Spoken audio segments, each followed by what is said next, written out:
Visit to the Blessed Sacrament from the writings of St. Peter, Julian, Eymard. The Eucharist and self-abasement continued.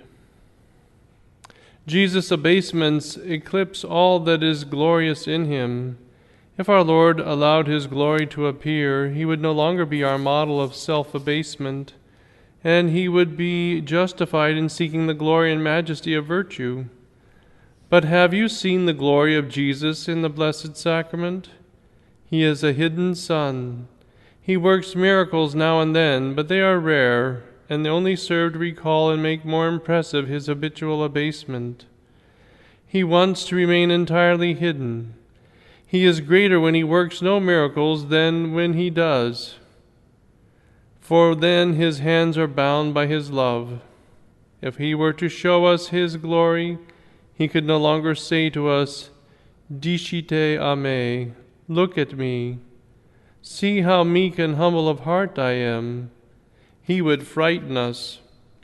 He conceals his divinity much more than during his mortal life. His countenance or his bearing always betrayed something of the divine in him.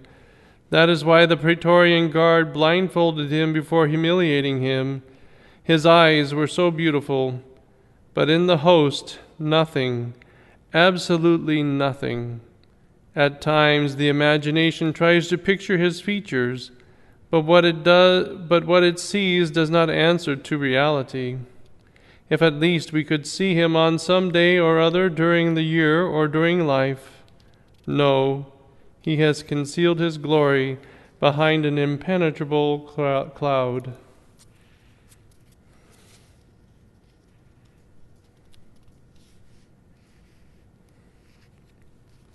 Spiritual Communion.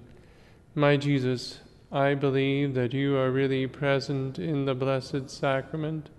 I love you above all things, and I long to receive you into my soul. Since I cannot now receive you sacramentally, come at least spiritually into my heart. I embrace you as one who has already come, and unite myself entirely to you. Never permit me to be separated from you. Visit to the Blessed Virgin Mary from the Imitation of Mary. Silence continued. The wise man speaks only when the right moment comes, according to the book of Sirach. That is, when silence would be wrong or unfitting. The man who cannot guard his tongue is like a city whose walls are broken down, exposed on all sides to the surprise attacks of the enemy. Wherever many words are spoken, sin is not lacking. The man who speaks less is always the more prudent. Constant experience tells us that where there is greater silence, there is greater innocence. Remember the principle that it is always better to remain silent when there is no need to speak. It is a great art to be able deliberately to speak or remain silent, and men can be quite expert in everything else but ignorant here. Grace gives us better instruction than all the teachings of men. Why, my child, the less you speak to creatures, the more God will speak to your heart. Think of the countless useless things that ordinarily are the subject of the world's conversation as being an obstacle to the holy relationship God wishes to have with you.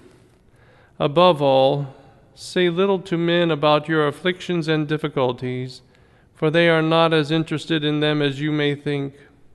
Rather, speak much of them to God, who is always ready to console you. If your crosses have been caused by men, do not tell them to anyone unnecessarily. You will often have cause for regret if you say too much.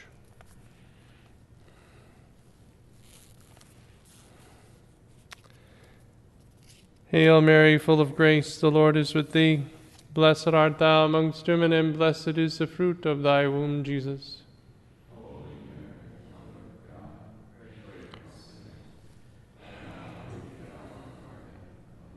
Our Lady, Virgin most prudent.